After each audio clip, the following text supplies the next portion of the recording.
Hey, it's a bit windy out here. I just wanted to let you guys know I made it home safe, but I'm just gonna post a bunch of raw footage of my trip to Boston for the 250th. There might be weird audio.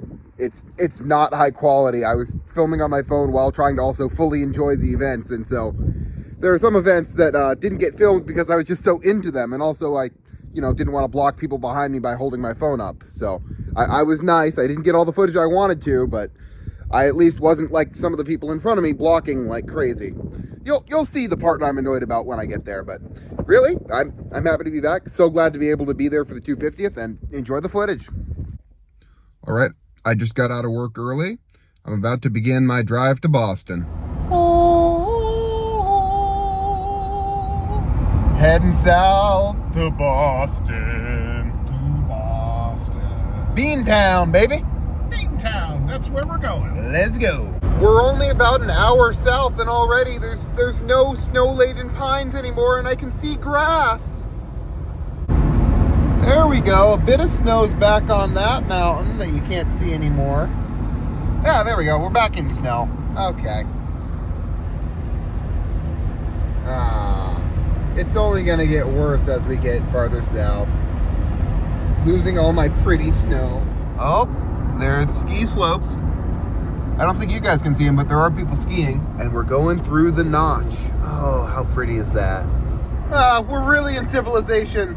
Those buildings are taller than they are wide. This makes no sense. But genuinely, this is the most civilization I've seen in months. We're right outside Mass now, and it's 50. It's 50! I'm used to it being, like, freezing at least, but it's 50 here. Insane. Oh, going 20 into 50 because we're in Mass and they can't frickin' drive. Ooh-ah. Oh, yay. And now every lane's moving except ours. Gotta love the city. Oh, wait a minute. We're still 14 miles outside the city.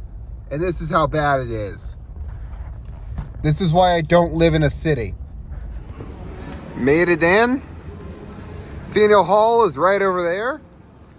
We're right in the heart of where the festivities are going to be. I'm looking forward to tomorrow. Let me get a good night's sleep. Today's the day. Not much of a sunrise, though. Man, I'm excited. On my way down to the wharf. Let's go. Ooh. Man, this is pretty. Nice. So we've been gathering here for almost 2 weeks now with these issues about taxation and parliament. Wonderful. I'm glad you know how important it is to be here. Excellent. So I have here your identities. Down here at the end, Mr. John Wooten. You're an oar maker's apprentice, sir. So if anyone tries to steal any tea tonight, you just smack them with one of your oars, all right? And Mr. Samuel Cooper, a lad of just 16, but you know how important it is to be here tonight, so welcome. The two of you, friends and patriots, does my heart good to see so many of you here on this cold, dark, dreary evening of December 16th, 1773. Ooh. We have much to discuss tonight regarding this tax on tea, but forgive me, I have not yet introduced myself. My name is Lucy. That is, Miss Lucy Flucker. I'm sure you all know my father, one Mr. Thomas Flucker, the Royal Secretary of Massachusetts and the third highest ranking royal officer here in the colony.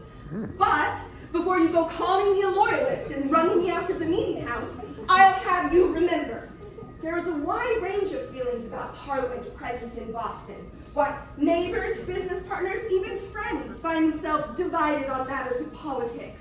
And nowhere is this division more keenly felt than when it occurs within the same household. I love my father, and though he'll never admit it, I know I am his favorite daughter. The Dartmouth and the Brig Beaver. Their holds are bursting with 340 crates of East India Company tea. Boo. Under the law, each of these vessels has 20 days to offload its cargo and pay the duty or tax on tea. Now tomorrow marks the 20th day for the ship Dartmouth, making this body of the people all the more important. Why, this is your final chance to effect these events in our favor! Hey! Earlier this day, it was reported that the Dartmouth's owner, a man by the name of Francis Roach, obtained word from our esteemed royal governor, Thomas Hutchinson. Bye! I say bye! people years ago. Yet, he is the only one who can grant a pass to allow these vessels to return to England without landing their pernicious cargoes. Mr. Roach left several hours ago. We await his return and cling to the hope that the governor will listen to reason. For if that cargo is unloaded, it'll be you, the good people of Boston, who will be forced to pay this unjust tax on tea!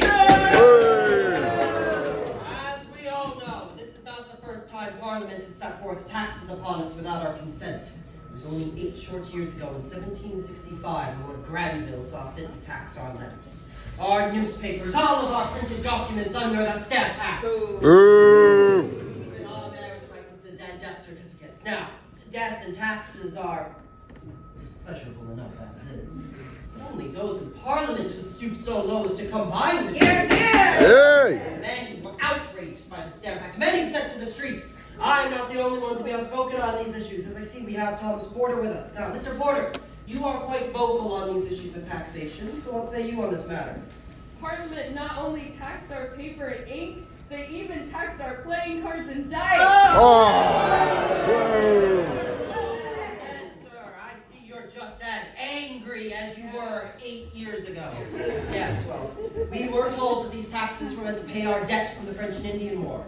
A debt for which we have already paid 1,000 times over. Hey! Was it not our fathers, our brothers, why, many of us in this very room who fought alongside the King's army during that conflict? If there was ever a debt to be paid, I say we have already done so at the expense of blood. And with that, God, no England blood! Hey! I say saltwater and tea shall mix this night, but what say all of you? Shall we destroy the tea? Quite the mighty mob, but hopefully a cautious one. For if you destroy the tea tonight, you may be subject to arrest. Therefore, we should do our very best to conceal our identities this night. Well, how should we do that, Mr. Adams? Cloaks and blankets will suffice, but let us also use a symbol well known to those in the colonies. Our unique symbol for North America, fearsome and independent. That of the Mohawk. Now rally, patriots! Huzzah! Huzzah! Boston Harbor, a teapot tonight. It is clear there's nothing more a meeting can do to save this country. So rise, patriots, gather your belongings and don your disguises. We shall not return this way tonight, and follow me on for the story of the tea. They say the tea must be unloaded within 20 days. I say we unload it here. And I'm drinking tea in the Abigail's tea room. And look, one of the boats is right outside.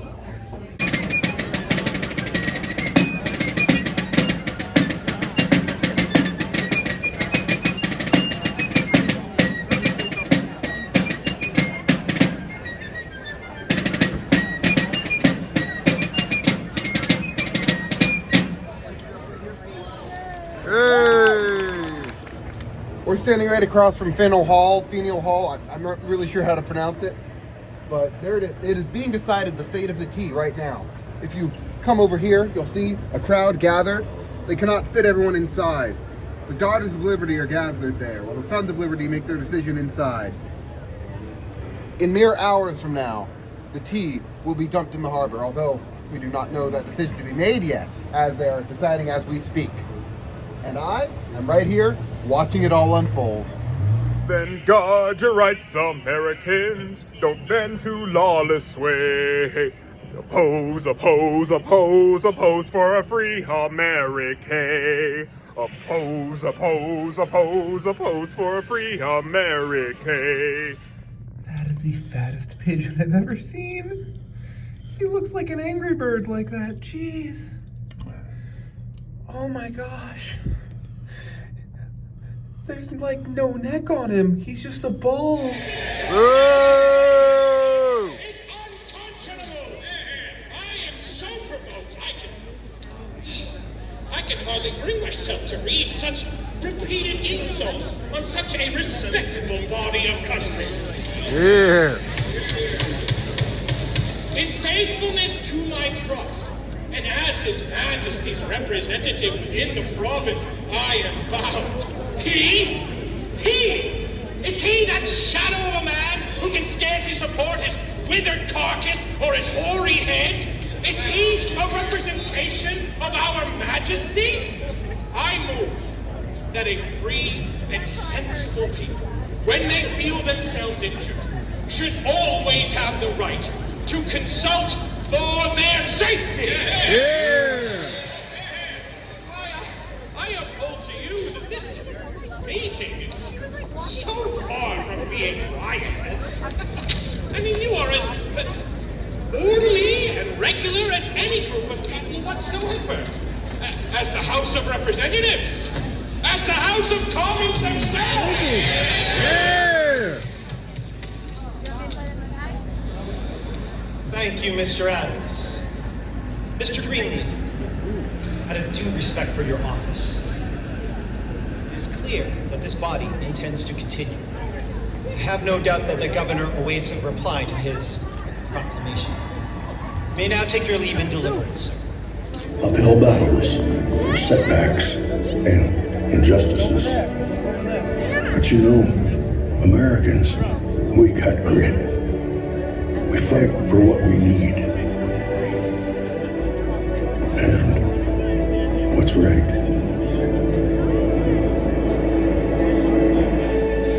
What we want for the next generation.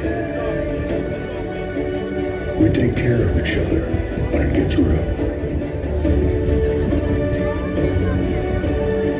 We inspire each other. Innovate together. Get the job done. And create so much opportunity.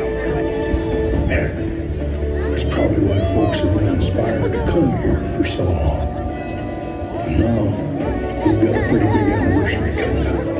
The big 250. So, in honor of that, we're launching America's Invitation. A chance to share your thoughts on our past, the heroes you love, and your dreams for the road ahead. Because your dreams will be our future. Your story is the American story.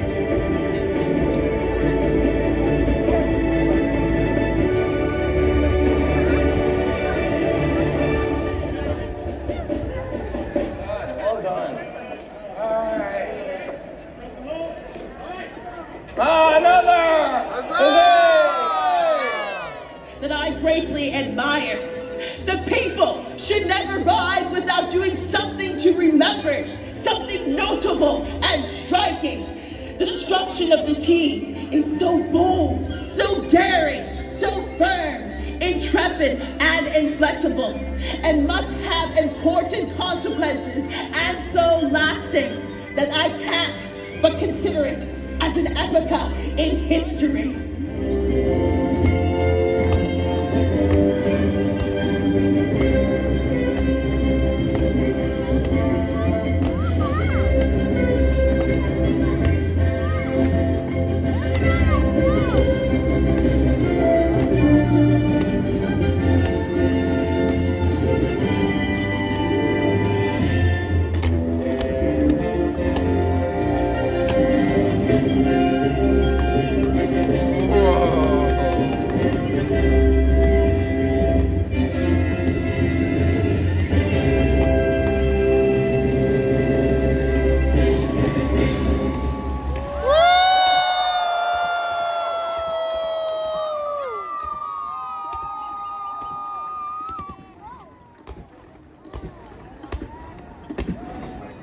There are the ships.